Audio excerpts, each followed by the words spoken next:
Good morning, everybody. Thank you for attending this first open call to FF4EuroHPC workshop.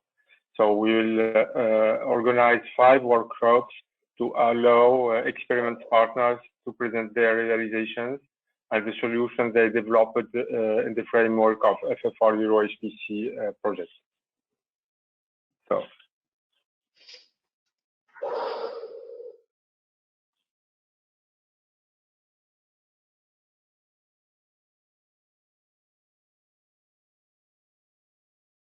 And 4 experiments will be presented today as shown by this agenda. So I will start by a brief introduction to the FF4EuroHPC project.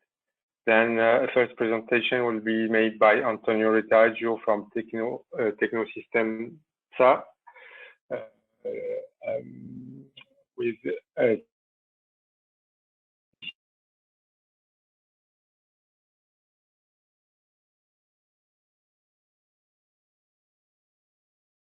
and concerns high-performance air-cooled condenser in any wind conditions. The third presentation will be made by Apostolos Krassas from Engys, and they will deal with advanced cloud-based CFD for urban microclimate assessment and architectural planning. The last presentation for today will be made by Bart Jong from One Simulations, and concerns a digital twin for airflow and inhaled drug delivery in human airways. Okay, I'll change the presentation. Good. So I will start, as I said, by a brief introduction or information about the FF4EuroHPC project. So firstly, just some numbers. So FF4EuroHPC is composed of a consortium of 6 partners, 42 highly quality experiments or qualified experiments was funded during the project duration with a budget of 8 million euros. The experiment partners are coming from 118 organizations and from 22 European countries. The main experiments are focusing on manufacturing sector, and this represents almost 57% of the experiments. The project is the HPC innovation project towards SMEs. It's funded under the H2020 GTI EuroHPC 2019 call, and it started at September 2019 for a 36-month duration. The project is coordinated by Arcelores and also involves Arctur, Sesgat, Chinica, Scapos, and Teratec. So the project, the main objectives of the project are first to increase the innovation potential of the European industry, particularly the innovation of SMEs, through the use of advanced HPC infrastructure, applications, and services. The second objective is to facilitate access to HPC-based infrastructure and services for a wide range of users and the new emerging data and compute-intensive applications and services. The third objective is to foster wider innovation for example, by exchanging and promoting best practices, use cases, or application experiences. And the last objective is to provide an effective mechanism for inclusion of innovative, agile SMEs, lowering the barriers for small actors to enter the market and exploit new business opportunities by using HPC. In fact, we have organized during the project duration 2 open calls targeting highest quality experiments involving innovative agile SMEs. In total, as I said at the beginning, 42 experiments were selected for funding, including 152 partners from 22 EuroHPC GU member states. 62% are small and medium-sized enterprises. 62% organizations are small and medium-sized enterprises.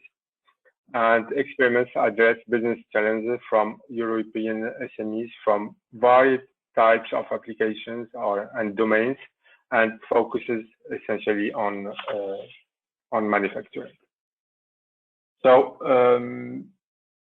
generally, the experiments are successfully concluded and lead to a success story, what we call success story, highlighting the benefits and inspiring the industry community. So after the end of the first call, 16 success stories were produced corresponding to the 16 experiments conducted during this first call. You can discover these success stories on the link indicated on this page.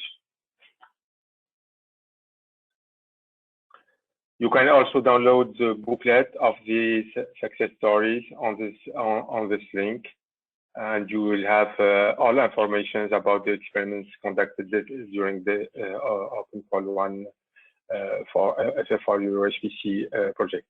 For the second open call, we are working on the success stories, and they will be produced at the end of the project by the month of next September. So to keep in touch with us, please visit our website. The NS project, the problem underlying the NS project is the passenger safety in subway tunnel in case of emergency. Okay.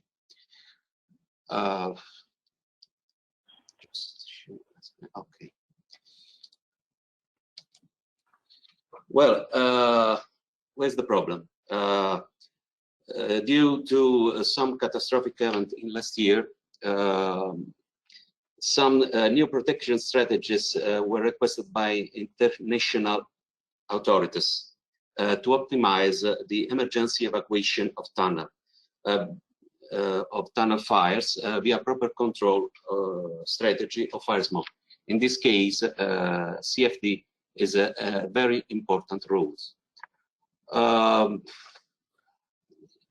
Today, 1D and 3D simplified CFD tools are used by engineers and safety experts, but they don't guarantee accurate and reliable results because they have some weakness. Smoke control strategies defined with the 1D and 3-dimensional and one-dimensional tools have some weakness, in particular in the early stage of passenger evacuation, with possible inadequate tenability condition.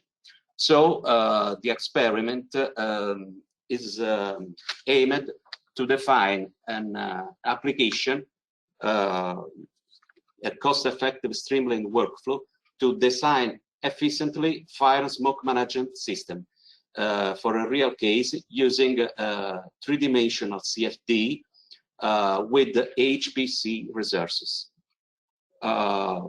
So Tecnosistem, that is an engineering company, will use an EAS application to offer new services through HPC to increase its business in the construction and safety domains.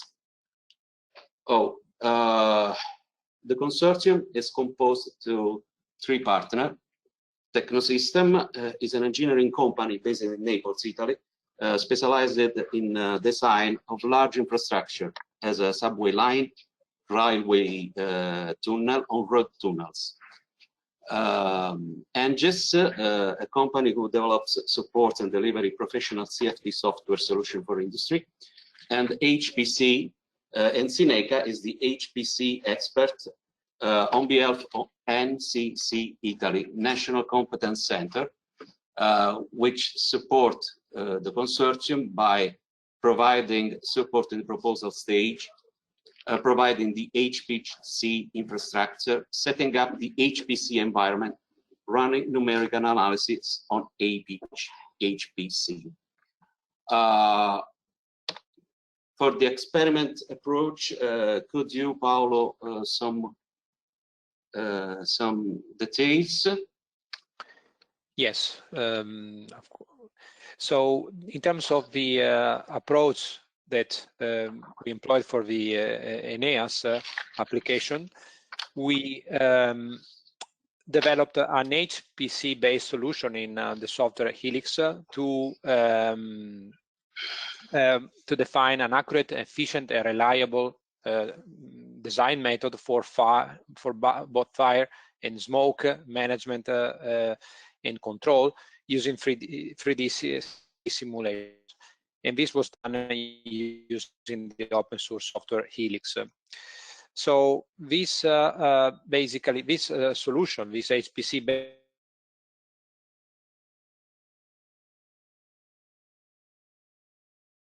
based to identify and also the optimal emergency tunnel by using stratification of the smoke and a proper extraction of the smoke using ventilation fans. So we optimize both the emergency strategies and also the conditions inside the station as well. The process was successfully tested and verified on a real project, so on a real subway line, which is currently under construction in southern Italy, and is currently designed by Tecnosistem. So we employed here a real test case. You can see a sketch depicted here in the slide, and so this is the part of the line that we consider for the final stage of the experiment. And in terms of application, we can state that we optimized the tool, the framework, the HPC-based framework, both in terms of user experience, which means GUI, graphical user interface interactions, performance, and this means mainly having a proper rendering of the visualization of the fields, of the results of the simulation, connection to the cluster, to the HPC cluster provided by Cineca, and also computing framework. So here users such as Tecnosistem want to get results as soon as possible in the shortest time frame as possible. So what we did was to optimize not only the user experience, but also the underlying solvers that we provided. For example, we have developed for this an optimized version of our coupled solver as opposed to the segregated one. And this was done together with Cineca staff to optimize the performance of the solver using Intel MPI libraries as opposed to the standard one we currently ship with our software. And finally, in terms of deployment, we kept an eye open on the time. So and we developed a workflow to take into account the time from the project start to the project end. So you know, all the problems of automating the creation of the model and extraction of the results were were considered in this as part of the experiment. And of course, we decided to to optimize this as well. In terms of workflow, here you can have the old picture of the Eneas framework. So Eneas consists of 3 different phases. The first one is pre-processing on the left. Then on the central part we have the proper computing phase. On the final side on the right we have the post-processing one. In terms of pre-processing, you basically start from a CAD model that you create, and then you generate the mesh, and this is done automatically, the second one. And once the mesh is created, it's automatically run using a submitted job to the HPC system, and you get the results on the right. Then you can do either automatic post-processing via images or you know, graphs, etc., or you can do also interactive post-processing by means of a graphical user interface. Next slide, please.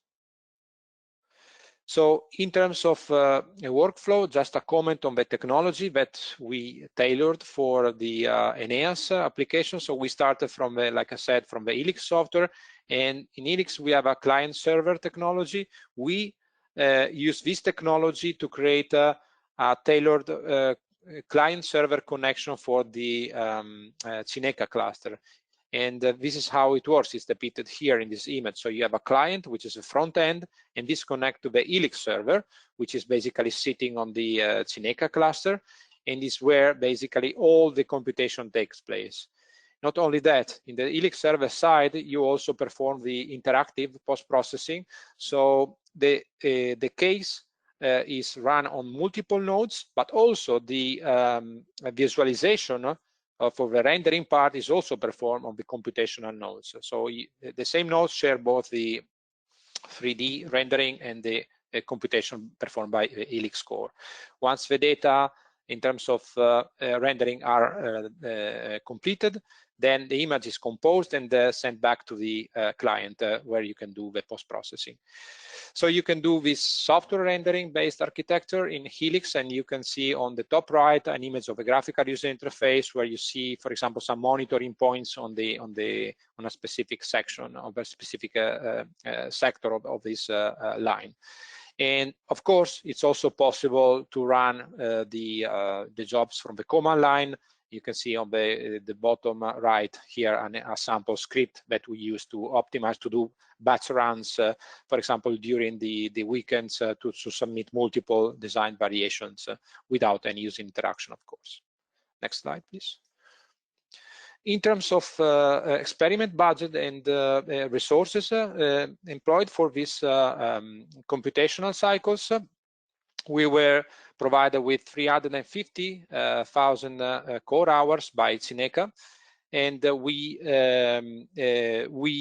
consumed basically less than 300,000 cores for a total number of about 1,200 jobs in total, considering all the free tasks of the experiments.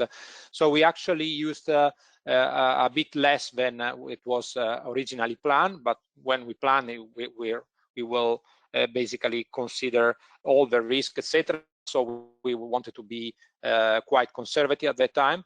So we were quite happy about the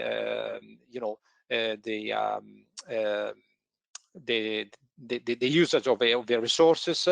And also in terms of storage, I can say that if we manage to fill all the space available in our working directories, so we fill about 1 gigabyte of storage, considering all the data required for both meshing and mostly results, because we wanted to keep track of all the results at different time steps.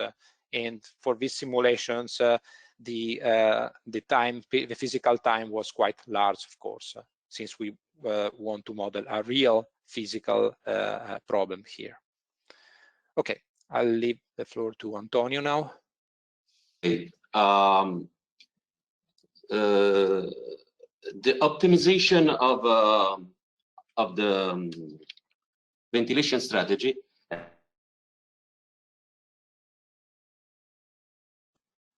of the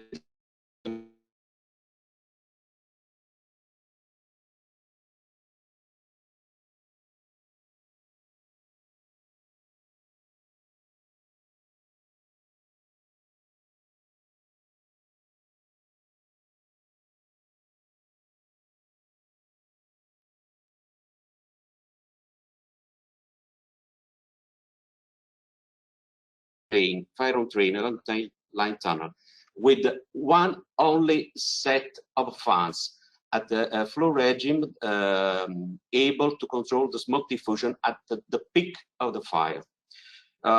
So we have tried some configuration with a 3-step timing in the first stage of the simulation.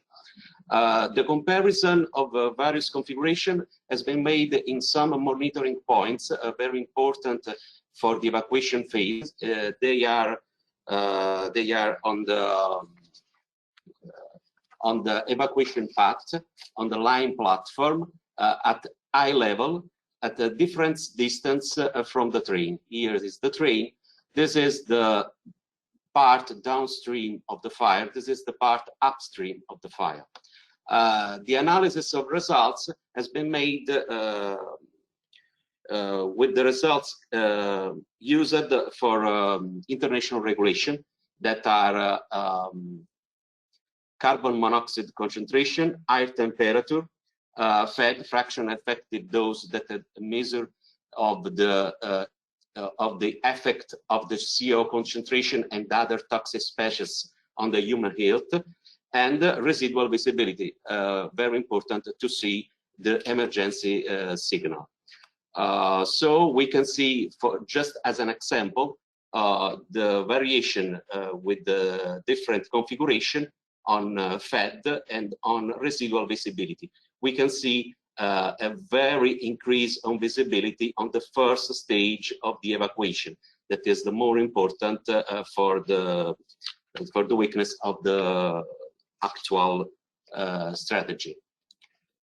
So the main achievement of the project. The first is the development of the NES application, a workflow to manage and run very large 3D CFD cases to simulate fire smoke propagation inside subway, railway, and road tunnels. Set up an optimal working of environment on HPC infrastructure, accessible through a client-server connection. Other results on the physical point of view is to demonstrate the possibility to obtain a smoke management strategy with safer condition for evacuating passenger through an appropriate time-bearing regulation of the operating point of the ventilation shaft along the line. And finally, most important achievement is the demonstration of the competitive advantage of use HPC. This simulation are possible only on HPC with HPC resources. So we have a complete workflow that is completed in less than 8 days. It uses 4 computer nodes, 192 parallel processes for meshing, setups, and iterative transit calculation. So after also a generation of business plan and the participation in Dutch Open Forum workshop in July. The benefit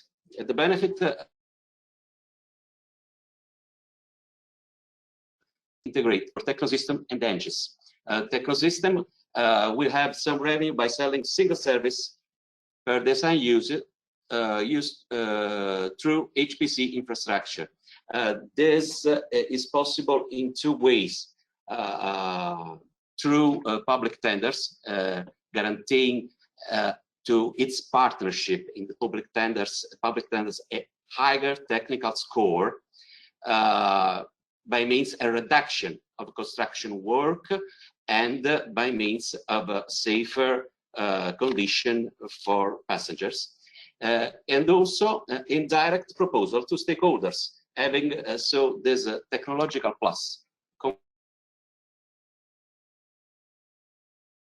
From adopting venues come from fixed subscription and the pay-per-use cost of the on-demand service offered through HPC, and of course collateral activities involving Eric's tools and know-how acquired within the experiment. The social benefit that are very important for this experiment. The first, as we know, is the more accurate and reliable design of smoke extraction system, which make emergency evacuation strategies more effective, increasing safety for passengers. The second induced benefit is that the new design methodology allows a substantial downsizing of ventilation fans and silencer. So we can reduce the excavation volumes and civil works related cost, which for a typical subway line can range from 3 to 9 million euros. So in the image on on the right, you can see a typical ventilation shaft. We can see the large areas for technical rooms and for the location of the fans and of the silencer. In this place, there are the fans. Here are the silencer. These are all technical rooms. After the experiment ends, the first make the implemented numerical procedure more generic using Helix. It starts the process to put in place a business agreement among Engys partners. But after this, most important is disseminate the implemented numerical procedure that is totally new for the sector, and disseminate the scientific results among industry stakeholders that are engineering and construction companies, in order to raise their awareness of the achievable social benefits. Deviation. We have no deviation to report. The debug phase took more time than planned, but however, for this, we have more efficiency in the stage concerning the identification and optimization of the smoke extraction strategy. Lesson learned. It's important to establish an optimal client-server connection that portable on other HPC infrastructure. It's important to set an optimal solution framework for CFD computing. It's important, the very crucial importance of the use HPC and steady simulation of the final case that we run, but not be feasible in reasonable time using high-quality desktop workstation. Last, the possibility of modifying the traditional design practice on tunnel safety, considering smoke management strategies with a time-varying regulation on ventilation shaft. Thank you. I think that's all. Thanks. So I was saying our experiment is experiment 1104. The name of the experiment is high performance air-cooled condenser in any wind condition. In this presentation, we are briefly introducing the challenges that we are trying to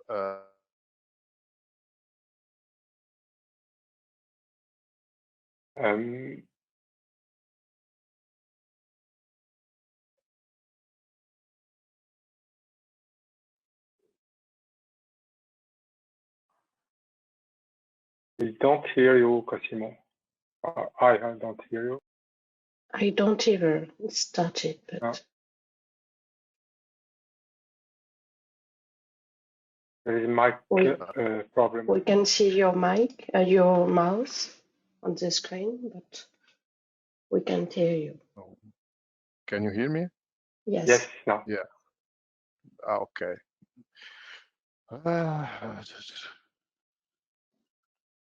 Can you hear me now? Yes. Great. Okay. So normally this should work in this way. The main part of the presentation is actually related to the outcomes of the project, which help us highlighting the expected impact of the solution we found on mostly on our business. So the challenge is basically summarized by the statement that we need to improve the efficiency of the air-cooled condensers in power station.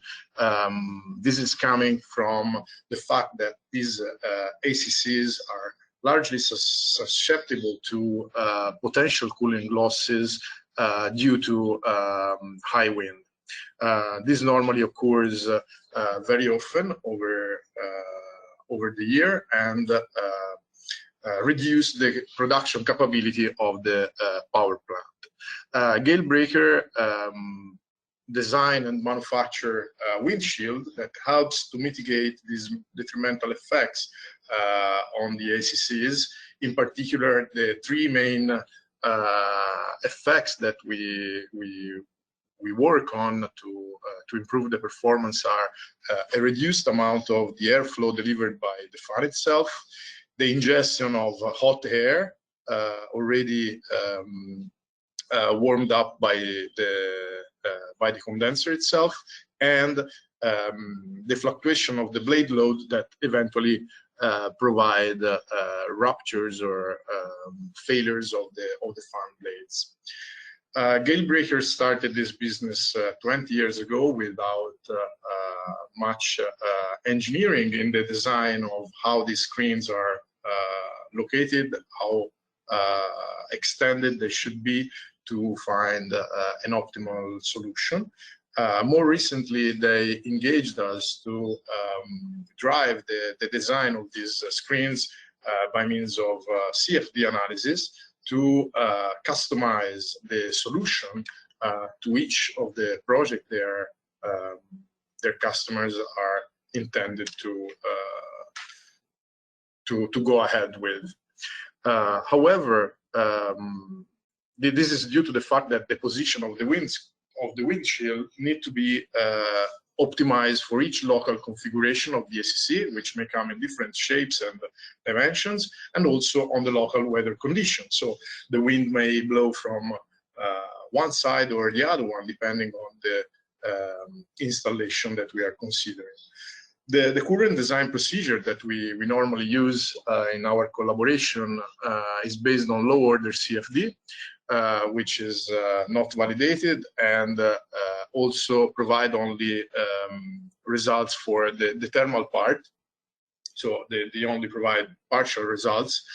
In fact, we have no coupling with steam side thermodynamics.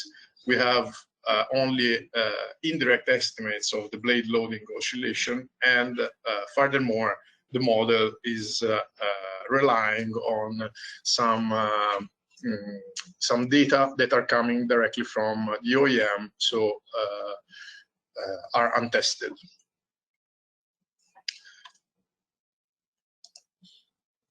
Okay, the specific objectives of our experiment is to overcome the limitation of the current CFD methodology by implementing a high fidelity CFD procedure for establishing a reliable windscreen design, to develop a digital twin of the real plant with and without the windscreens. This digital twin is based on an extended database of HPC CFD solution. This helps to provide results which the customer is more accustomed with, and they're more measurable in terms of benefits. In this way, linking the digital twin to a payback period calculator, it is possible to provide a reliable estimate for the actual savings that the customer will have implementing the screens, and so to prove the profitability of the investment. Finally, we want to use the HPC methodologies to scout additional non-conventional applications for the windscreens into the same framework. And in particular, we identified the wet cooling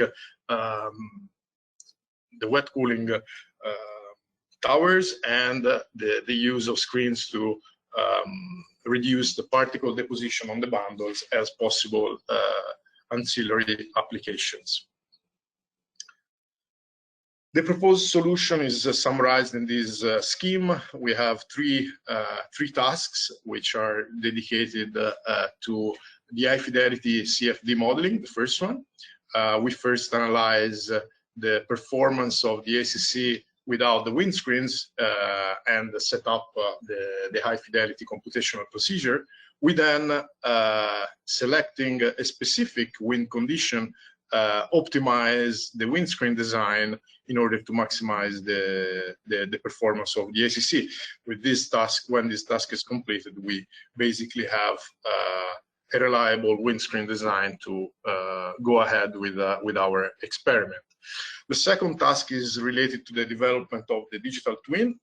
So as we said, the digital twin is fed with an HPC database. So also in this task, we are performing lots of high fidelity simulation to complete the map of performance under different wind conditions for the selected optimal windscreen configurations. This also comes together with the implementation of the steam cycle thermodynamics and the implementation of the payback calculator. At the end of task 2, we are able to estimate the break-even point of the investment and to verify the thermodynamic of the steam cycles in virtually any wind. And finally, both tasks contribute to inputs to the third task, which is dedicated to the ancillary applications. At the end of this task, we will have a procedure or an approach for modeling the plume and the dust deposition. So let's begin with task 1, which is dedicated to the high fidelity CFD modeling. The first part of the experiment was to select a representative test case, which includes most of the common features encountered in past and future projects.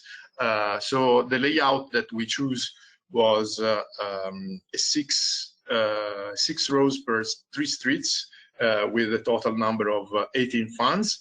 The fans is a large fan. It's the diameter is over 10 meter. Condition that we are summarized here in the list.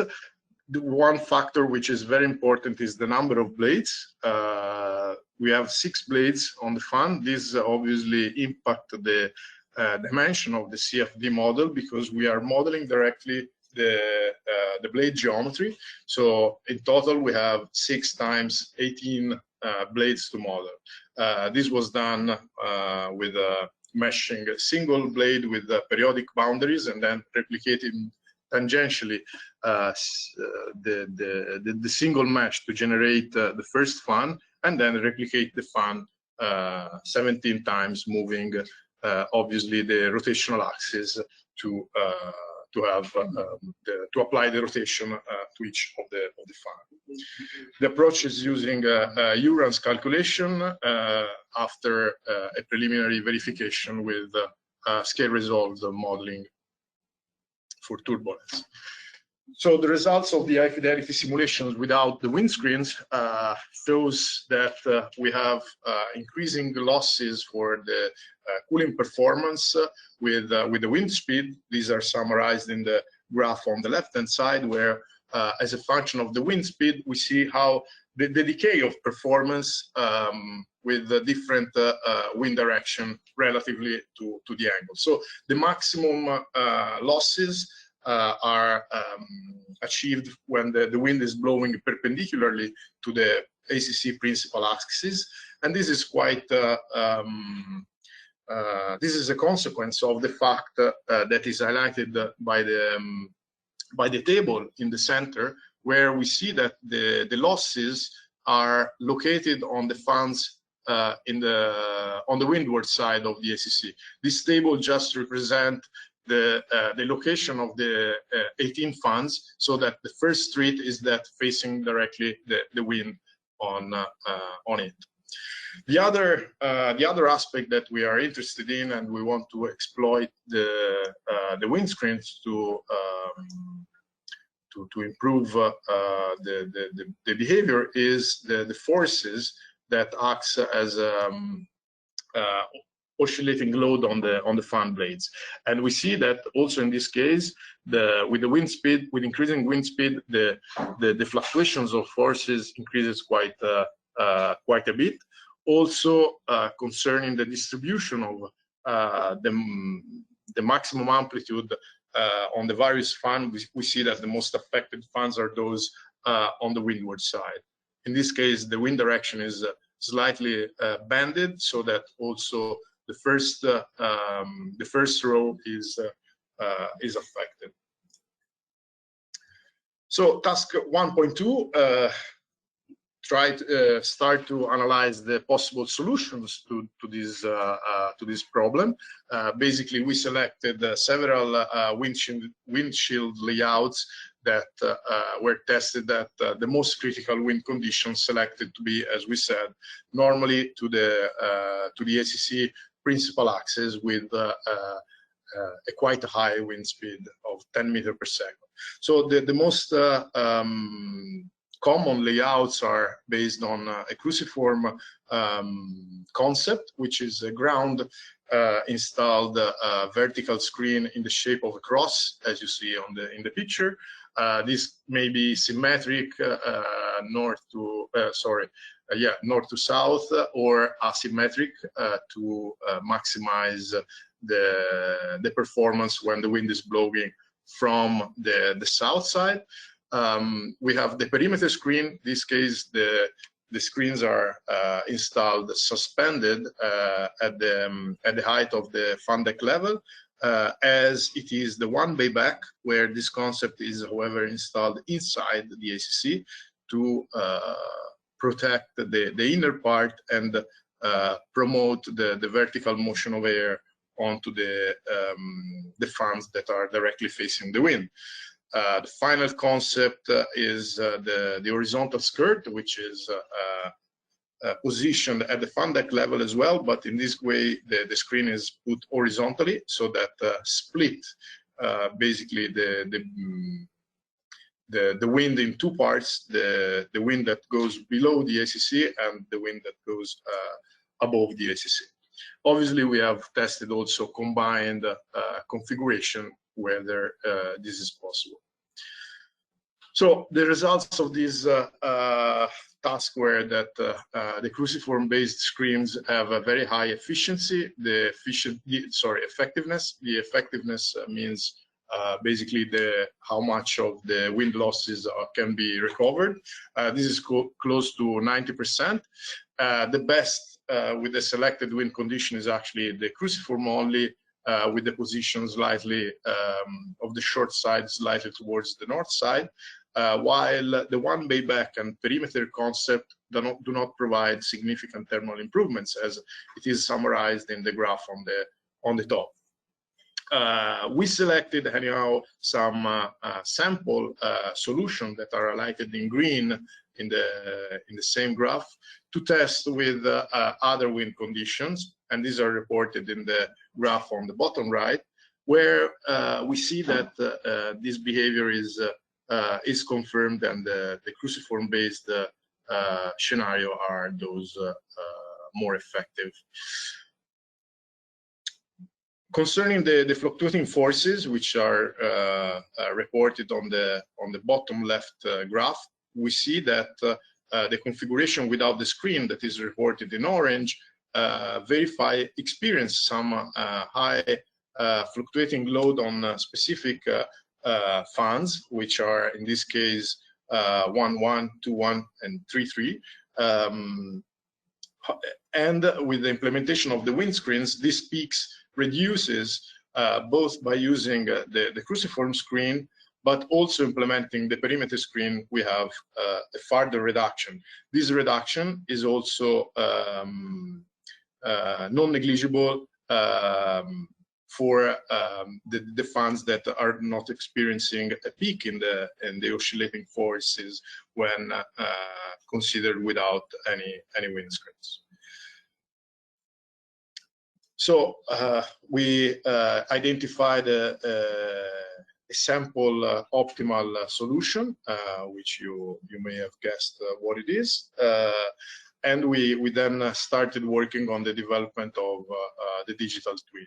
The digital twin actually means a model for the steam cycle, which was never approached in our design procedure. The steam cycle follows, basically follows the scheme plotted on the water steam diagram on on the left-hand side. So we have a pump that compresses water. We have the heat recovery steam generator that basically warm up the water, change the phase of the water into steam, and then overheat the steam. Then we have an expansion through the steam turbine and condensation inside the ACC. So the model that we need to develop needs to be very quick to run, needs to be very adaptable to every customer, meaning that we cannot force to be based on some commercial code that the customer may not have, and should work with very few inputs and no additional external tools. Well, obviously, sorry, I forgot to mention, it should be obviously sensible to the performance of the ACC, which is the subject of this experiment. So the digital twin works in this way, providing some input concerning the wind condition and the windscreen layout. We interrogate the HPC database, providing the ACC global heat transfer coefficient. This input is given to the steam cycle thermodynamic model that, together with some additional inputs that are maintained fixed, which are the steam turbine inlet condition, basically, and its isotropic efficiency, linked with a library for the steam properties and an additional input that concern the ambient temperature, is able to compute the ACC back pressure and finally the steam turbine power output, which is what our customers normally sell as a primary good. So this digital twin was implemented into an Excel spreadsheet. In this way, it is really easily customizable for each of the project that we have. We only need to select those inputs in the graph that are violet and red. It is exportable to non-specialists, as everybody is able to use an Excel spreadsheet. The calculation are done automatically through the implementation of macros, and so that we can process thousands of points in really a few minutes. This permits to process actual historical weather data for the past years, or to use statistical distribution to guess the weather forecast of the next years, which are perhaps more relevant to the next steps, which is the implementation of the payback calculator. We said that this digital twin is fed with HPC calculation. So this is done, this additional CFD run confirmed that the cruciform layout is really beneficial for the thermal benefits, including additional wind directions. It was verified that the symmetric configuration have a more robust response with respect to the wind direction. So that was chosen as the candidate for being the real optimum.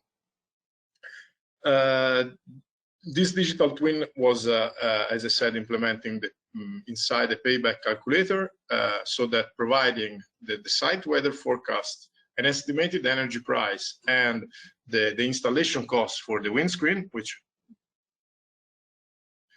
are maintained fixed for this moment, calculates the power production without the windscreens, the power production with the windscreens, so that it's possible to estimate the additional yearly income for the customer, and finally the payback period. To test this payback calculator, we selected several sites around the world to verify the profitability of the investment. This was done to verify different representative markets. Obviously, these are different in terms of wind condition and also costs and prices. So all sites result in having a payback period shorter than a year, which is a very short return on the investment So it seems very interesting as a result. We also noticed that the payback period depends very much on the energy price, so that in places where the energy price is low, the payback period is longer than in other cases. Task 3, scout new markets for the application of the windscreens. We already identified the wet cooling and the particle ingestion problem as a main subject of the investigation. We, for the wet cooling, we were twofold. We had a twofold objective: to reduce the recirculation of hot and humid air into the cooling tower itself, and to improve the visibility in case the plume is affecting the actual visibility inside the plant or under nearby condition, for example, when a road is passing nearby the plant. For the particle ingestion, we want to test both the implementation to mitigate the fouling due to sand ingestion and corrosion due to water ingestion. So for the wet cooling, we selected an ideal, well, a typical wet cooling tower layout consisting of 12 cells in a back-to-back arrangement. We selected 2 units so that not only self-recirculation is computed, but also interference between 2 different units. And we tested several wind conditions. The recirculation occurs on the downwind side for all the tested wind conditions. When the wind is blowing normally to the principal axis of the cooling tower, also the downstream unit is facing recirculation both on the windward and the leeward side. We tested 3 different windscreen layouts for this application: a central wall, a perimeter wall, and a skirt, similarly to the other one. We see that on the upstream unit, we are not really able to improve the recirculation much. While on the downstream unit, the result for the perimeter wall seems quite interesting, especially with inclined wind direction. Concerning the visibility, we define a criterion to identify when the cloud of wet air is visible and when it's not visible.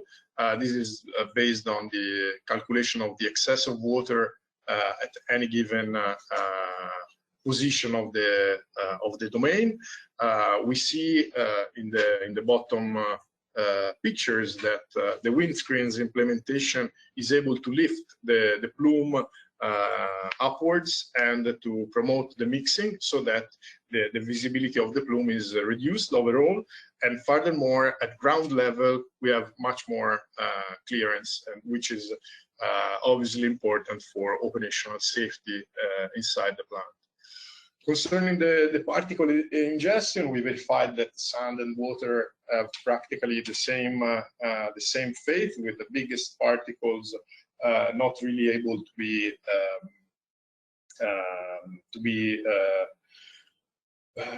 sustained by the wind itself, while the smallest particle, or the majority of the smallest particle, remains suspended in the wind and do not interact with the ACC. Anyway, the particles that are ingested at the bundles, which are not negligible, because in some cases we have lots of sand and water going over the ACC itself, are coming from over the ACC and do not interact really with the windscreens. So the only solution to this would be to cover the ACC with a screen, or to put lateral windscreens around the ACC too. But this will come as a price in terms of airflow. So it's not, the answer to this is not possible to optimize to have together particle ingestion protection and a thermal power increase. So the expected impact on of this experiment on our business are to reduce the time for the screen optimization by 30%. This is done. This will be done by basically using only a sample solution done with CFD for new models and exploit the behavior in terms of wind speed and the wind direction that we have learned from this experiment. The implementation of the high fidelity approach gives more accuracy and what is even more important, a wider acceptance among the customers. We are able to directly estimate the dynamic fan blade loading, which is a major step for us, as in the previous procedure we that number.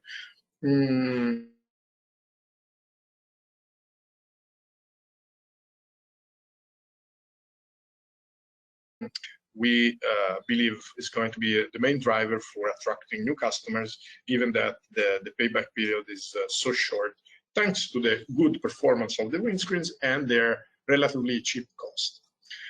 Finally, we see some potential for increased application in the wet cooling market. So this was the end of my presentation. Thank you very much. Okay, so Samir, thank you for the introduction. So my name is Apostolos Krassas, and I'm a CFD engineer at Engys. I was involved, amongst other investigators, in the completion of the Cloud Sophia experiment. And also thank you, Samir, and everyone involved in organizing this workshop for giving us the opportunity to present the outcomes of our experiment here.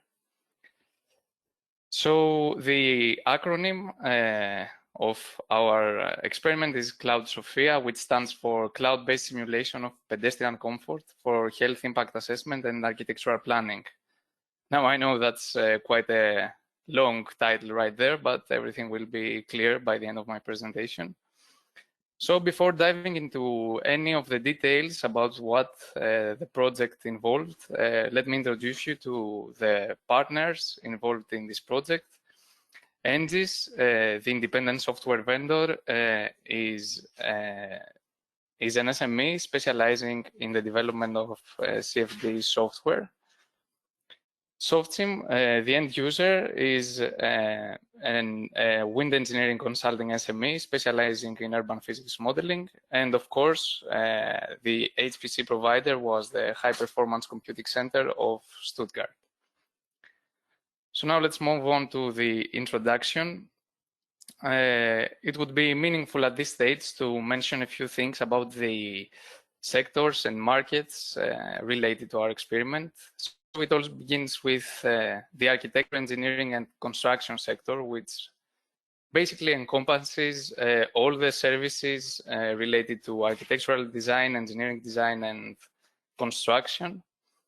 As in other industries, this one too is facing a digital transition, and one of the processes that facilitates this transition is building information modeling, or BIM, which basically is related to the digital representation of buildings throughout their life cycle, from their design to construction and maintenance. So a lot of principles are involved in BIM.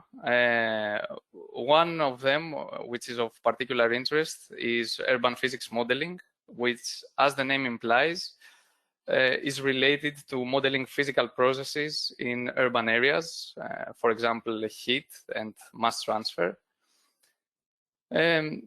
Such processes are not straightforward to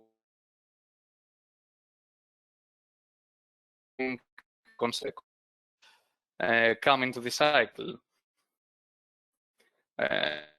So wind engineering consultancies have the know-how, the expertise, and of course the computational resources to perform such complex and multidisciplinary investigations required for urban physics modeling.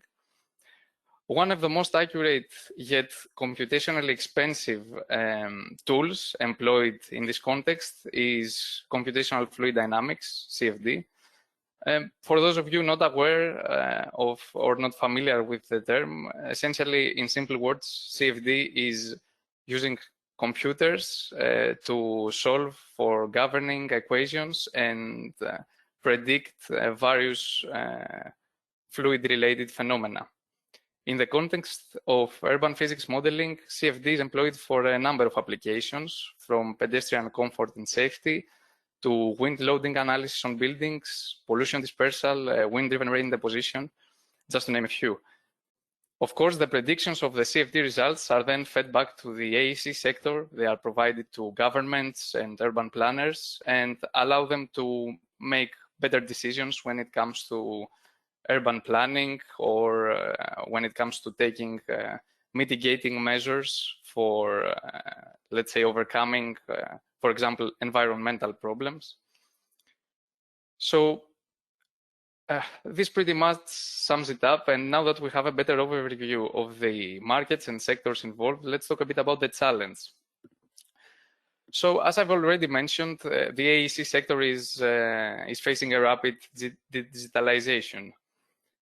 Of course, now more than ever, we have better computers and more in-depth expertise in the field, which of course leads to more demanding regulations for citizen well-being and for sustainability, of course.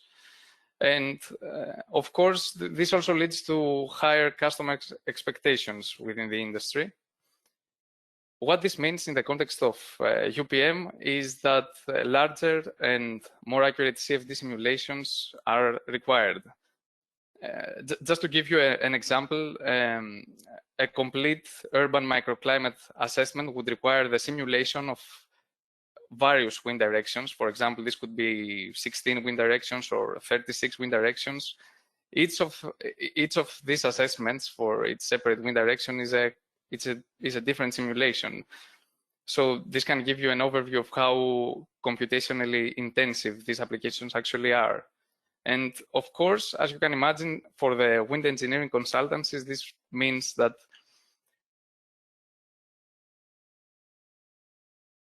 HPC resources can service today's UPM market. And of course, requires a lot of analyst expertise. And this is exactly where the problem lies, where the challenge lies. While these requirements might pose little or no obstacles to large companies that have the profits to invest, SMEs in the field struggle to financially cope. It's difficult to finance in-house HPC resources. It's difficult to hire the best people, especially in Bulgaria, where SoftSim operates. The deficit of experts in the field makes this a time-consuming and costly task. So this is the challenge that Cloud Sophia experiment was aimed at addressing. So the objective was to offer a solution that would allow SMEs to sustainably meet the industry's demands, keep up with the competition, and eventually grow. In order to talk about the experiment approach, it would be meaningful at this stage to present the typical CFD workflow. This consists of 3 steps. Step 1 is the geometry preparation. I think this is pretty straightforward. It has to do with creating the digital representation of the model someone wants to simulate. Step 2 is the computational setup, which includes anything from computational grid generation to applying the appropriate boundary conditions. Well, this is a quite challenging task to perform. It requires a lot of expertise, and depending on the application, it can be very time-consuming, even for the most experienced CFD engineers out there. And of course, step 3 is the flow solution, which includes the execution of solvers to lead to the final prediction and results of the CFD simulation. This third step heavily depends on the efficiency of the solvers, the reliability of the methodologies, and the computational resources. So the proposed solution for this experiment was aimed at basically optimizing steps 2 and 3 and create workflows tailored for UPM applications. So in a few words, the proposed solution was to develop a comprehensive UPM solution based on 3 things: CFD software, verified automated workflows validated by experts and fine-tuned for performance and reliability, and of course, on-demand HPC. Once again, I would like to stress out why HPC is mandatory for this type of application. Well, HPC allows us to perform simulations on larger and more complex models than conventional workstations would. And of course, offers faster turnaround times, which is essential because, I mean, in the industry, deadlines are quite tight and turnaround times are essential to be as low as possible. So moving on to the overview of the operations involved in CloudSoft experiment. So the operations comprised 4 tasks. The first task was related to the extension of Helix, Engys' main software product capabilities, and the methodology development. When I say extension of capabilities, it means the enhancement of solvers, the development of specific frameworks that would enable to efficiently perform UPM simulations. And the methodology development is basically related to create tailored workflows, streamlined process chains for each urban microclimate application. Task 2 was related to deploying Helix and optimal configuration of Helix on the HLRS HPC platform. And of course, this task was, for this task, a collaboration between Engys and HLRS was required for the development of the required infrastructure and interfaces for making that possible. Task 3 was related to the validation and verification of the developments made in Task 1. For the purposes of Task 3, CFD results were compared to experimental data, wind tunnel experimental data, and field measurements provided by Nova Fluid Mechanics, and an expert in the wind engineering field, provided by the Architectural Institute of Japan, and also some publicly available experimental data. And the project was concluded with Task 4, in which basically all the developments in the 3 previous tasks were applied on a full-scale application. So for the purposes of Task 4, the methodologies were applied on a 2.5 by 2.5 kilometers area within the city center of Sofia in Bulgaria, which was selected as the target region. The purpose of Task 4 was to see how the developed solution could perform in a realistic scenario. So this case was representative of an actual contract, a high in a requirements contract within the industry. I think for the purpose of this presentation, it would be better if I left out all the details involved in tasks 1, 2, and 3, and give you an overview and some of the results that were generated by task 4, which was by far the most demanding one. So now, in terms of computational grid, 2 computational grids were used for the purposes of the full investigation. For the wind microclimate study, 170 million cells computational grid was employed, whereas for the pollutant dispersal case, there were 20 million additional cells due to additional volumetric refinements in areas where the pollutant would be injected. As you can see from the pictures, this is quite a high fidelity computational grid. I mean, conventional workstations wouldn't even be capable of loading this size of computational grid, let alone solve for the flows around it. So moving on, here you can see the details of the wind microclimate study performed. 36 wind directions were assessed for every 10 degrees. 5 atmospheric boundary layer configurations based on wind roses were considered. And of course, based on the flow field, annual and seasonal pedestrian comfort assessment was conducted. Together with mean wind loading analysis and wind-driven rain analysis. On the right, you can see an animation presenting the velocity flow field contours sampled on a surface placed on a planar surface placed at a height of 1.5 meters above ground level. Moving on to the pollutant dispersion analysis, in this case, 6 wind directions were assessed. For this particular application, only the dominant wind directions were to be assessed. And of course, we needed a realistic scenario of pollution dispersal within the residential area of Sofia. The scenario that we considered was the operation of 7 diesel power generators at the same time, and the generators were placed at various points within the city. The pollutant considered was NO2. In the pictures on the right, in the upper picture, you can see the isosurface of a concentration of 0.106 particles per million of NO2. And on the right lower image, you can see the concentration of NO2 again in particles per million, sampled at the planar surface placed at 1.5 meters above the ground. A few things related to the resources used and data generated. So on the right, you can see a pie chart that breaks down the computational resources used for each particular investigation.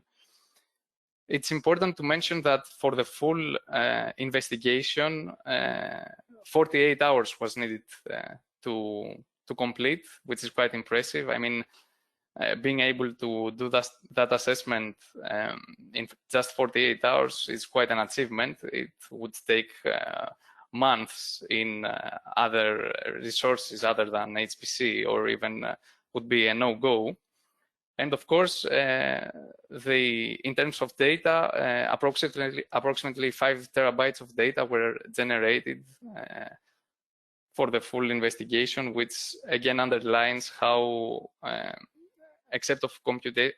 apart from computationally demanding, how data intensive these applications really are. So let's talk about the main outcomes. In terms of technical achievements, by the end of Cloud Sofia, we have an HPC-based, comprehensive HPC-based UPM solution. We also have enhanced advanced algorithms. We have automated workflows and integrated best practices, and also a user-friendly graphical user interface developed throughout the process. Let's see what these technical achievements actually have to offer. Basically, they have to offer scalability, which is quite important in such applications, and enhanced software for performing the required analysis, and a streamlined process. And how do this translate to the actual operational benefits? Scalability means more and more complex models can be simulated within more reasonable time frames due to faster turnaround times. The high level of automation introduced by the developed solution, and also the validated processes, offer not only the reduced operational operator skill requirements. By that I mean these processes make it easier for less experienced engineers in the field to conduct successfully such multidisciplinary investigations.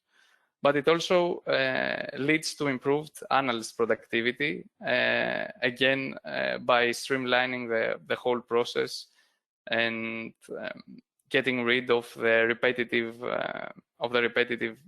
processes throughout the workflow. And also offers ease of use. Now, through the developed infrastructure, the end user can easily access the HPC resources available via user-friendly graphical user interface.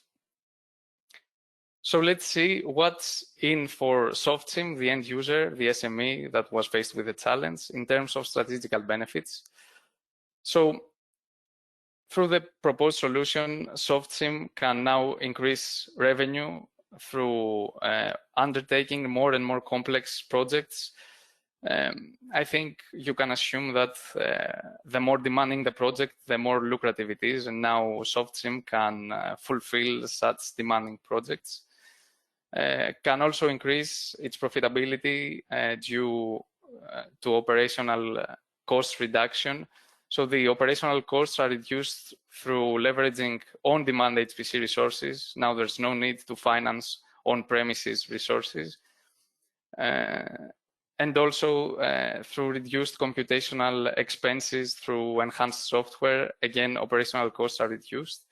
And this will allow SoftSim to grow by the means of expanding its staff and by the means of raising its profile within the market through sales and marketing. Of course, all these points constitute, basically signify the establishment of a sustainable environment in which SoftSim can now operate and grow and compete with the other companies in the field. In terms of impact for the wider UPM and AEC industries, what Cloud Sophia has offered is a reliable and efficient process chain that can be employed. A platform for experts to add value. So Helix, Engys' main product, is an open source CFD software. I mean, users can inspect the code, and through their expertise, they can add value to it. So this is essentially a platform of constant improvement. And of course, all of this has led to a more competitive, resource efficient, and sustainable AEC sector. Now, since the project has been completed, now it all comes down to this. Has the project actually succeeded? To give an answer to this question, I think it would be better if we broke down the question into 3 additional ones. So has the challenge been addressed?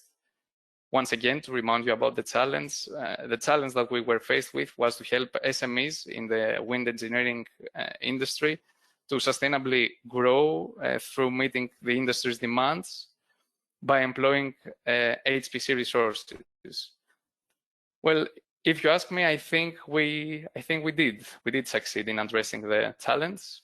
Was cloud-based HPC required for addressing the challenge? Would be the second question.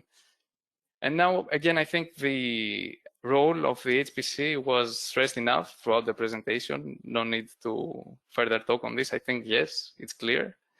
And the third question would be whether the partnering SMEs have become more competitive, especially SoftSim, which was the one faced with the challenge. And if you ask me again, I think we succeeded in achieving this one too. So that was all from my side. Thank you for your attention, and I would be more than happy to answer to any of your questions now. Thank you, Apostolos. Yeah, okay. Oh, good morning. Yeah, so last few months or more than a year, actually, we've been working on a digital twin for airflow and inhaled drug delivery. And this was for human airways. So maybe best before I start going into the details, it's nice to introduce the consortium. Yes. Yeah, so the consortium of this experiment consists of 5 companies, institutes. So I'm from One Simulations. We're also the end user. We're an SME specified in CFD simulations for all kinds of applications. Well, we used to be an SME, but since recently we're part of Sweco, so maybe we're not technically an SME anymore. And the second partner is RBF Morph. They develop the software called RBF Morph, and they are an independent software vendor as well. And their technology allows to do mesh morphing, which is really relevant for this project and many other more applications. Next is Grep IT, which is an SME from the Netherlands. They provide technical expertise for operating high-performance computing clusters. And they're also an expert in Linux software. Then there's our medical expert, which is FTGM, also based in Italy, same as RBF Morph. And they are a research hospital and specialized in treatment of all kinds of diseases, also lung diseases. And finally, there's University of Delft, Technical University, and it's basically the oldest and largest university in the Netherlands. Quite an impressive consortium, I think. So let's start out with an overview of this presentation. So first, I would like to address the problem statement. So why are what are we actually trying to solve? What is actually the problem? And then I would like to move on to the solution, or at least what we think is the solution. And that is, in our case, the digital twin recreated. And I also explain what it exactly is and how you can use it and what it can exactly do. Then most of the time, of course, during the experiment is how was the digital twin created? There are several tasks we needed to complete. I'll give some more information about that as well. And of course, give results of the digital twin. And finally, there are 3 more points that's a bit related to the business impact. I'll discuss that. And some future actions which are planned, which is also nice to give some outlook. And I'll give a summary at the end of this entire presentation. Okay, so maybe best to start with the motivation for this experiment. So basically, lung diseases are quite common, and the most common lung diseases are COPD, which is a very harmful disease. Chronic obstructive pulmonary disease is it short for, and asthma. And asthma is also quite common, and both of these diseases are caused by a narrowing of human airways. For instance, according to the World Health Organization, in 2019, asthma affected 262 million people, caused 455,000 deaths even. So it's even, I was aware before this project that asthma can even be lethal. So it's very important that there is good treatment for these diseases. The treatment of these diseases, there are multiple treatments, but I think most common treatment is inhaling drug particles. So you have a certain inhaler, there are small drug particles inside the inhaler, and you inhale these medicinal particles, and then you have the medical treatment. The difficulty with this inhaling of drugs is that every patient is different. So some patients have certain lung geometry, and other patients have different lung geometry. So that means that the treatment sometimes can be ineffective, or you can have an increase in side effects or a waste of medicine. And it's because of the drug particles depositing in a certain area where you don't need them or you don't want them. And other areas get too few drugs, and other areas get too many particles. And this is been an ongoing subject of research for many years. And this drug deposition, because it's so important, is typically studied by means of experiments. So they let patients inhale these radio-labeled particles, and you can see on scans where the drug particles deposit. But these radio-labeled particles are actually radioactive, so they get some radiation into these lungs. So it's also a bit harmful for the patients. It's not ideal to study particle deposition in this way. Then there's a potential solution, which is basically performing computational fluid dynamics simulations, or short CFD simulations. So these are digital simulations. So you do basically build a computer model of the human airways, of the lungs, and you do a detailed simulation and see where the particles deposit.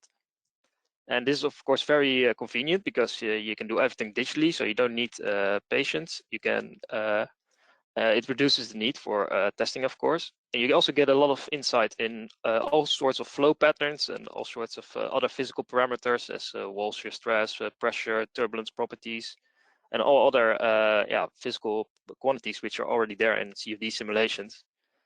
And this gives a lot of information also for additional research to see what is happening inside a patient's lung. But however, doing a CFD simulation for every patient, that is very difficult. People who've worked with CFD, they know that the creation of a 3D model, especially from like a CT scan from a hospital, is quite challenging to do that. It contains a lot of manual labor, cleaning up the geometry. Often these scans are not perfect and they're not intended for CFD modeling.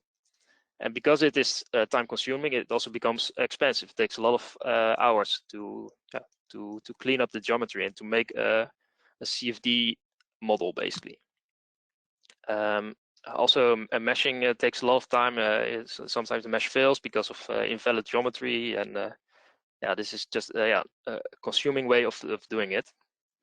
And also, sometimes for treating patients, time is of the essence. You don't want to wait weeks or maybe a month for your CFD results before treatment can start. So this is not a viable way, doing a CFD simulation for every patient. So our solution is now to create a digital twin, and I'll explain a bit more what that exactly means. So the digital twin we developed in this experiment, it can provide similar results compared to the CFD simulation. So it can give all these detailed flow patterns, physical quantities like pressure, velocity, wall shear stress, etc. In detail inside the human airways.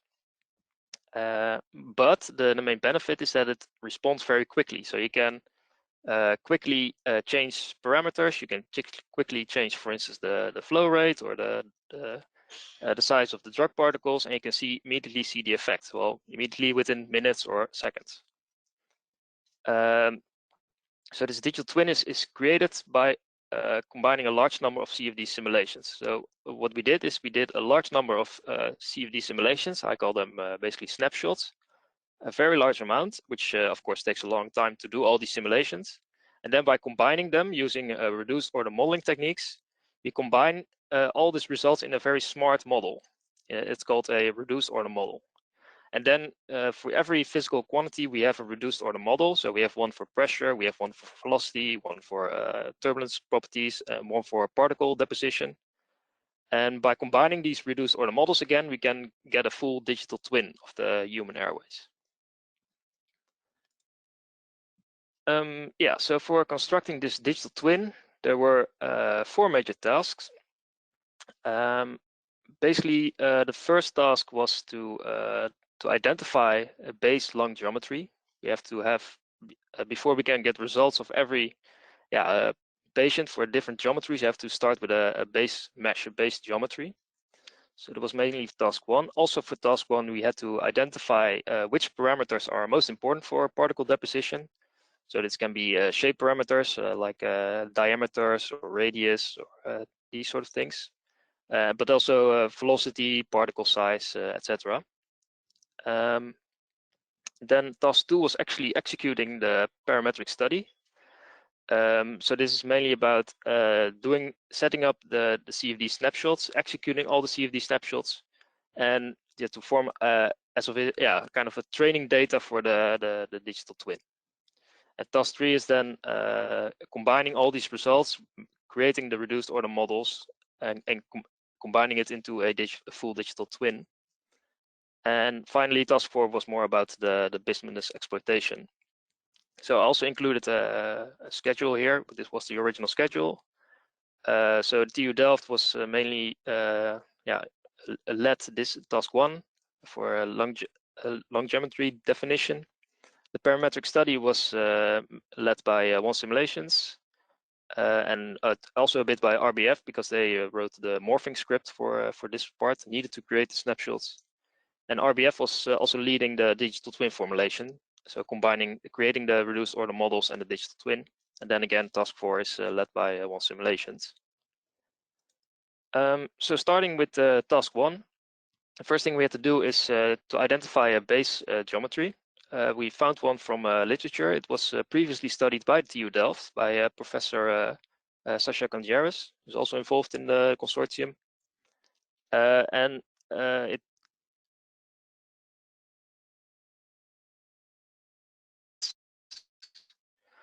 It GT scans in this paper. It's the source is below. It was of a 47-year-old healthy volunteer, and the long geometry is on the right. You can see all the different zones, and this geometry was already a study of a subject of many numerical studies and as well as experimental studies.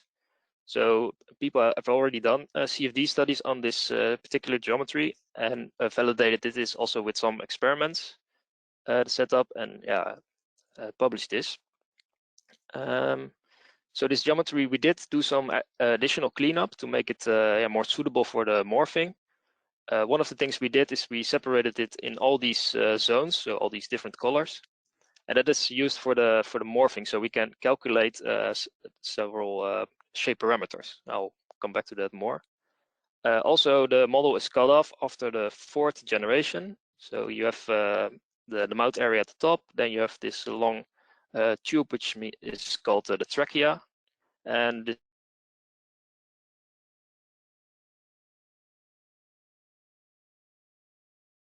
then its first branch is in the 1st generation, 2nd generation, etc. And then the model is cut off after the 4th generation. But in reality, the lungs go on bifurcating into smaller and smaller airways, and it can go up to 23 generations in reality. So but that was not possible to simulate anymore. It's also less relevant because at some point the flow is completely laminar, and also the flow will distribute much better because it's very small tubes and they have more or less the same resistance going further into the generations. So we had to identify a couple of input parameters for the digital twin, and we had to really make a distinction about which input parameters would be most important for calculating the flow and for calculating where the drug particles deposit. So there are basically 3 groups. There are shape parameters, which govern the shape of the digital twin, flow parameters, and particle parameters. So first starting with the shape parameters. So looking at the mouth-throat part, which is the top part of the human airways. The mouth is not modeled in detail, but it's kind of a simplified mouth. Also, the nose is not included in this model. It's maybe good to mention. And for instance, in this top part, we have 3 parameters. So there's this curvature, which is near the throat area. This is one parameter which can change in humans. It can change actually quite a lot, between 2 to 8 centimeters. And this epiglottis area, which is I think one of the narrowest parts of the airways, at least at the top, which can vary between 40 and 400, and the same for the glottis area, which is the bottom part. And these all these parameters were provided by FTGM and TU Delft, and that's based on literature research also. So it's all from literature. These are the most common. These are typical ranges in a healthy human population. So this is the top part, the mouth part, and then moving down, it becomes a bit more complicated because the lower part, you have all these different branches. And because you have all these different branches, even if we limit the model to 4 generations, you can have a lot of angles and a lot of shape parameters. So we had to do some limitations. So the things we limited is we kept circularity, for instance, constant. So circularity is how well it fits into a circle. So you can, for instance, have a circle, or you can have a ellipsoid, and you have a different value for circularity. This is kept constant for the entire study. Furthermore, we considered the only angle we considered are the branching angles. So that means so we didn't consider along tilting forward or backward, or branching asymmetrically. These type of things. Furthermore, we also limited the diameters of the airways. So we have an input parameter. It's the diameter of the trachea. We can vary this one, but all subsequent diameters are related to this diameter and with a fixed ratio. And the ratio is here. And it's also found in literature that human airways, they follow these relations quite well. So this is quite well assumption, I think. So in the end, we ended up with 23 shape parameters for the lower part of the human airways. So for instance, starting at the top, we have the trachea, which is generation 0. We have one parameter corresponding to the length of the trachea, one parameter of the diameter, and one of the angle, which is the branching angle between the, for the first generation. For generation 1, we have then 2 lengths, left and right, and we also have 2 branching angles. And then going further into generation 2, it's quite similar story. We have then 4 lengths and then 4 angles. When reaching generation 3, we had to we had to limit the parameters a bit more. So we only changed the 8 lengths, and we changed 8 lengths, but we didn't change the angles. So the angles were always the same. And each of these input parameters, they can vary in the human population within these ranges we identified. So for instance, the trachea can have a diameter between 15 and 20 millimeters in a typical human. And yeah, these are the other ranges which these parameters can vary. So those were the shape parameters. So we already have quite a few shape parameters. Then we identified the flow parameters, or the physical parameters important for calculating the flow and the particles. So the flow rate has been varied between 15 liter per minute to 120 liter per minute. I think 60 liter per minute is more or less average breathing. And if you breathe in really, really hard, you end up to 120 liter per minute. And we have a range around these values. Furthermore, we investigated particles between 0.1 micrometers to 10 micrometers. So we went from a very small particle to quite big particles. And the injection rate is varied between no velocity at all to 10 meters per second. So in total, we ended up with 26 shape parameters and 3 physical parameters. So this is 29 input parameters in total, which we can vary in the digital twin. There's also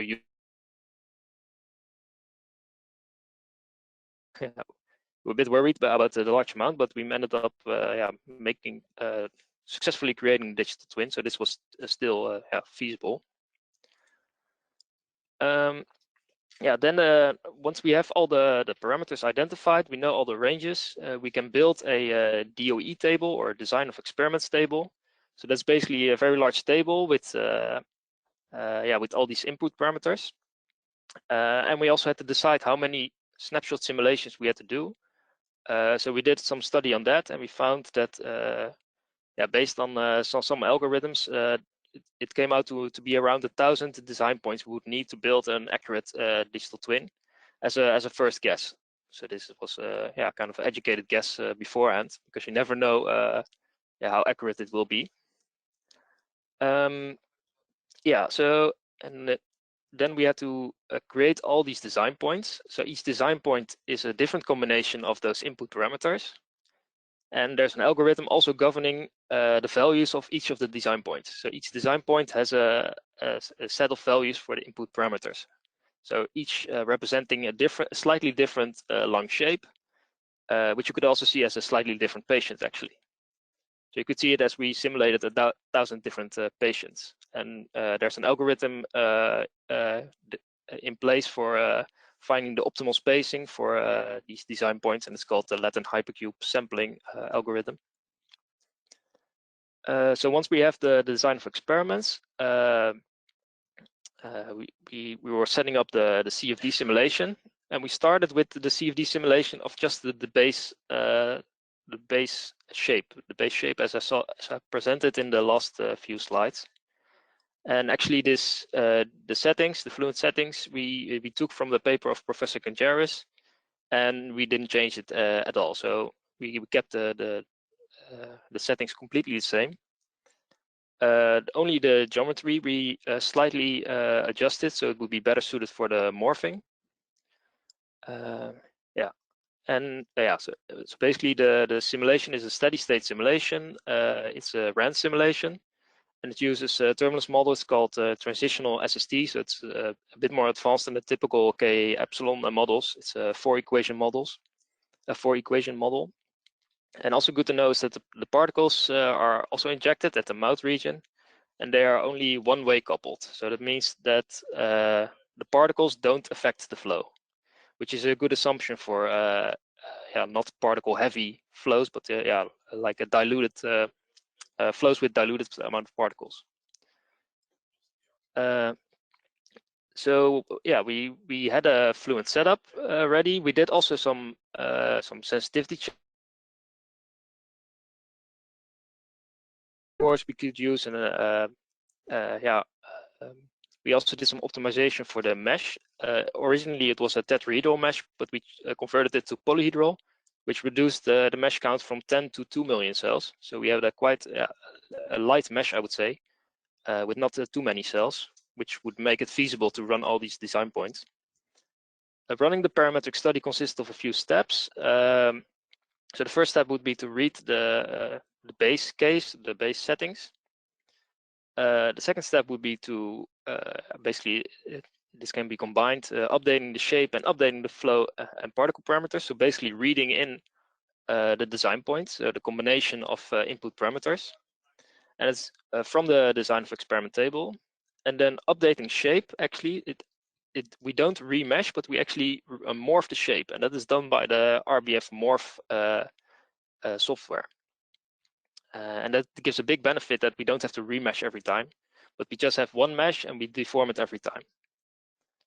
After the base is read in, we have updated, we've read in the correct input parameters. We solve for the flow and solve for the particles.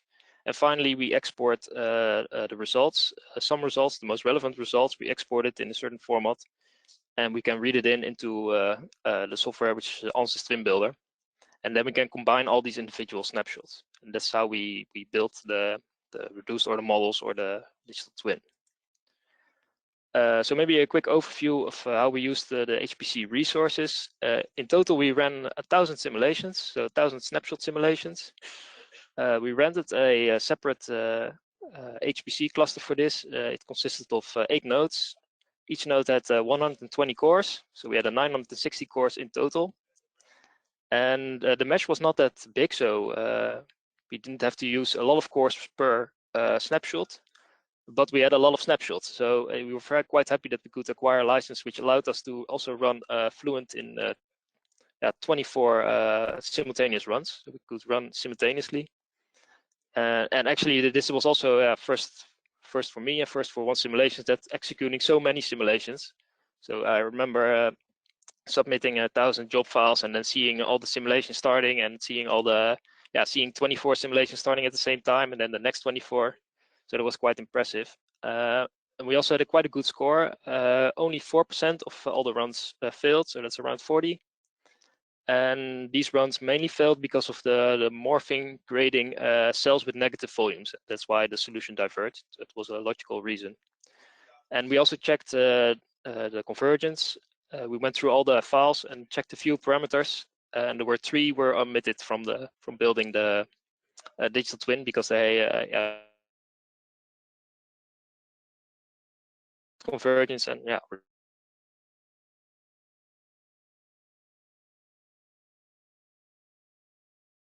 So after running this entire parametric study, we got results. Results consisted of snapshots. These contain these parameters, so velocity, we have pressure, we have wall shear stress, we have properties related to turbulence, and of course particle deposition. For each of the snapshots, we have these values. Additional to that, we also have in these text files, we have the percentage of where the particles end up. So for every snapshot, we know how many particles end up, for instance, in this pink section or in a yellow section or any other section. We also have these values. Now, once we've executed all the snapshot simulations, it's time to create the reduced order models. the first thing we did is creating a geometrical ROM. So a geometrical reduced order model only governs the shape. So by changing the input parameters, you can see that the shape change. And we did a leave one out cross validation, it's called, where you can leave one of the snapshots out and then see how well this left out snapshot fits into the reduced order model. And we did some analysis on that, and the relative error, which is also shown at the top right, it showed a very small value of 0.09%, which means it was very successful in creating this geometrical ROM. Next step was a bit more difficult. It was building the physical ROMs for all these physical parameters like wall shear stress, velocity, etc., and most importantly, particle deposition. But that was more difficult. We found that combining all the snapshots using static ROM builder, it takes a very long time, and if you use too many snapshots, it even fails. So unfortunately, we were able to use only 200 to 480 snapshots, depending on the variable. And the build time was around 1 to 2 days per reduced order model. And unfortunately, the executing the parametric study was quite quick. We did 1,000 simulations because of we had all these HPC resources. We could execute it in 24 hours roughly. But combining all these snapshots into a reduced order model took much longer, and took around 1 to 2 days per reduced order model. And we've not been able to use the HPC for this step, unfortunately, due to some software limitations. The reported error was also quite big, because probably we could use only less snapshots, but I would still like to point out that the results look very good. So also this reported error in the ANSYS software is kind of misleading, because it can present a very big error if the value on a single node is high. So for instance, if you have some flow separation in one of the branches, and this fluctuates a bit, for instance, the velocity can fluctuate a bit, then the reduced order model has some, this particular node has a high error value. But we have 2 million nodes, so even if the error is big on this particular node, then the final error, the reported error, becomes also a big value. So it's kind of misleading. And like I showed it with the next few slides, where I present some comparisons. So I have a few slides coming up showing the reduced order models of the different parameters. So first is the wall shear stress. So there are 4 shapes going from left to right. They're, I think, a bit of extreme. So for instance, this one is quite long, has quite long trachea. The most right one has a very short one. I think shape C is a quite big diameter. And there are all these different shapes. And the same shapes are also in the bottom row. So the top row shows the CFD results, the results directly coming out of the CFD simulation.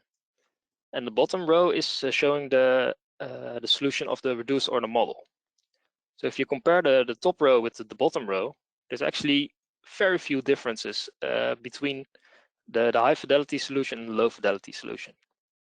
You really have to look very carefully to find any results. It's quite hard. So if you go on to the next parameter, for instance, this is velocity. I did notice that, for instance, for shape C, this high velocity region is a bit longer for the CFD simulation than, for instance, for the reduced order model. So there are definitely differences, but comparing them, it looks quite good. We were also working on some more quantitative definition for the error, but unfortunately, ANSYS, the software is also kind of limited, so we cannot access these definitions quite easily. But comparing them visually, it looks really good actually. So this is, for instance, the velocity. We also have turbulent kinetic energy. It's related to turbulence, which is also one of the parameters which is kind of hard to capture with reduced order modeling, because turbulence is very complicated. And it also shows a lot of differences. For instance, comparing the most right shape, there are some differences here. Here this looks more smooth, and here it's kind of broken up.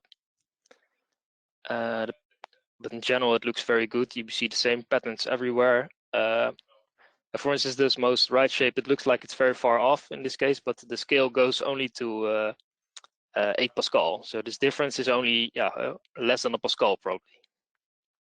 So in general, I would say that the reduced order model is quite well capable in predicting the flow patterns and the particle deposition. Which is on my last slide for the presenting of the results. So comparing the particle deposition, so in red is where a lot of particles deposit, blue is few particles, and we can see roughly the same patterns. There are some differences, but it seems to be quite minor. And you can see, for instance, in this region, there's a lot of particles deposited, and you can see also that's the same for the high fidelity CFD snapshot. So it's they show the same patterns, especially for the most bottom right part. You have this in this branch. You have more particles deposited in this branch, and you can see the same pattern in the high fidelity CFD snapshot. Then finally, we have these reduced order models, and by combining these reduced order models, we built the digital twin. Furthermore, each of these reduced order models we can export as an FMU file is called. It's a functional mockup unit, and the main advantage of this is that an FMU unit can be used by Python or other software. You can access it freely without any problems. Maybe now is a good moment to show the digital twin, so hopefully this will work.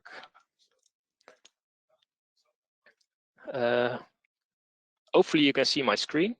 If not, you should say so. Okay, so what you see here is the static ROM builder, and I've loaded in the reduced order model for the particle deposition. It's called accretion rate here. And it actually shows for this particular shape where the particles deposit inside the lung.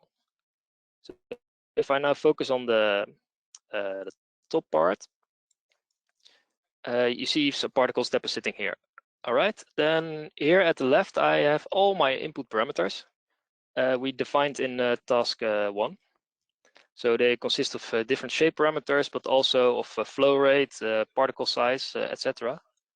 And now, the coolest part is that we can, for instance, change this curvature. So one of the input parameters is this curvature, and if I make it, for instance, bigger, then it will take a few seconds to update the solution. Then we should quite quickly see the positions of the particles change, and we also see the radius now increase. So now we immediately have a new solution, basically a new patient. And this is really different to CFD simulations where you would have to change the geometry, remesh, redo the simulations, and then finally you have new results. But now we can do it quite quickly, and we can, for instance, also increase the inlet velocity or the flow rate, basically. And we should see that more particles end up in the top part. It takes a few seconds to update. So here we see, it's become a little bit more red. We can, for instance, also increase the particles. So if you have big particles with big velocity, I would expect them to be more near the mouth throat area to be deposited. That's exactly what we see. So this is, it's quite responsive. Okay, let me pick up my presentation again. Yeah, so this is really one of the big benefits of this reduced order modeling, that you can access, you can change the input parameters quite quickly, and you can see results almost immediately. So I want to focus. The biggest benefit is that we can gain experience in this reduced order modeling techniques and this digital twin technology. We think it has a lot of potential also for many other industries where you have to, you want to see the solution.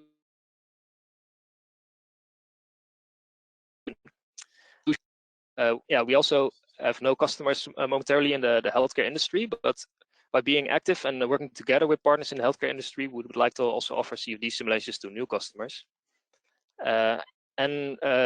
We could also license out this license this digital twin software with other companies already working on healthcare related solutions. So that's more from a one simulations perspective. For RBF Morph, this is another project where they can demonstrate their software and how it can be used to build these type of digital twins. And this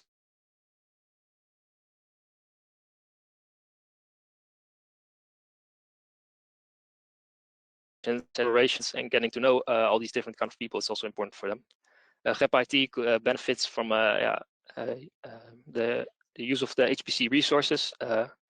Building a digital twin requires a lot of HPC resources. The main benefit is that it uses it up front. So you have to spend a lot of resources up front, but once you have it, it responds quite quickly. And for using these resources, we need HPC. They can help us with that. And for instance, the TU Delft and FTGM, they benefit from this project. They gained a bigger network. There's more progress now on doing in silico experiments. So that means using computer simulations to improve people's health. That's a big topic in science. And they also gain knowledge on creation of the digital twin. And finally, we expect to have 5 high-level jobs within 5 years, and an increase in turnover of 1 million euros within 5 years. So finally, my last slide. So to summarize, we successfully created the digital twin of human airways, where we can quickly get results of where particles deposit in a human lung, and also quickly can get access to results of flow patterns and velocities, etc. And the digital twin I showed with the comparison, it produces quite similar results as high fidelity CFD simulations, but it is much faster. Additionally, we could also do a different approach because the generation of a geometry for CFD takes so much time. We couldn't offer a CFD simulations for these type of questions, for these kind of for patients basically. Now with the geometrical ROM only, we could also quickly generate CFD meshes. It doesn't take much more time. It can be automated even. It can be quite quickly, and we can do this for every patient, for every different shape of lung. And then the CFD it can be executed much faster compared to weeks. We can do it maybe within a week instead of many weeks, or within a few days even. And the consortium gained a lot of experience in creating these digital twins. We found also some limitations, as I mentioned before, which is important knowledge, and we can also work on this to improve these limitations in the future. And I'd like to point out that this workflow, this technology is really interesting. It can be used in many other industries as well for many other applications. This is a big benefit for the consortium. Future actions could be to for now we distribution of lung geometries. But like I said in the first part of my presentation, unhealthy people normally have these constrictions, so the airways become limited. They're quite irregular, I think, and we could extend it to that range. So we would need more input parameters to investigate that as well. Furthermore, what is planned is a new Marie Curie action, it's called. And actually, this is being planned by Professor Marco Bianchini from RBF Morph. He did similar to the Meditate project. So the Meditate project was a project quite similar to ours. It was for OpenCall1, and they made a digital twin of a heart and a heart flow instead of the human airways, and that's spun off to be a Marie Curie action experiment with 14 researchers working on this at the moment, and we would like to go in a similar direction for this project as well. So this project basically becomes a stepping stone for future research as well. And we would also like to publish in journals. These things are planned, but we don't have concrete actions yet. But this will something we will definitely pursue. Okay, that was it. Thank you very much for your attention.